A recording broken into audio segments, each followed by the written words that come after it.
বাথরুমে ট্যাঙ্কির সাথে রড ফেলানো আপনি ইচ্ছা করলে এটার মধ্যে ৬০০ রড দিতে পারবেন। আর ট্যাঙ্কির মুখটা আপনি অবশ্যই ১৮ ইঞ্চি রাখবেন যেন একটা বালতি ঢুকে এবং বাইরে হতে পারে, এই জন্য ১৮ ইঞ্চি রাখলে যথেষ্ট আপনার ট্যাঙ্কির মুখটা।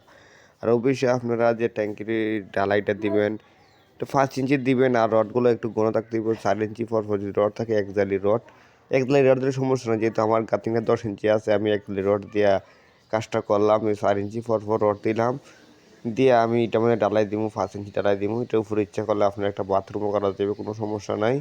তো এটা কাজ মোটামুটি আমি বান্ধা কাজ শুরু করে দিয়েছি। বান্ধা কাজ শেষ হলে পরে আমি ডালাই দিব এটার মধ্যে, ডালাইটা দিব, ফুল করে ডালাই দিব। আর টাঙ্কির মুখটা অবশ্যই আপনার ১৮ ইঞ্চি রাখবেন যেন একটা মানুষ ঢুকতে পারে, একটু বাড়িতে পারে। ভবিষ্যতে ময়লা যেন পরিষ্কার করা যায়, এই জন্য আমরা টাঙ্কির একটা মুখ রাখি, ১৮ ইঞ্চি মুখ রাখি। আপনারা চাইলে ১৮ ইঞ্চি রাখতে পারবেন। আর বানটা অবশ্যই আপনার ৪ পেঁচা বান দিবেন। রডের বানটা কিন্তু মজবুত করে বান দিবেন যেন রডটা না লড়ে। ধন্যবাদ।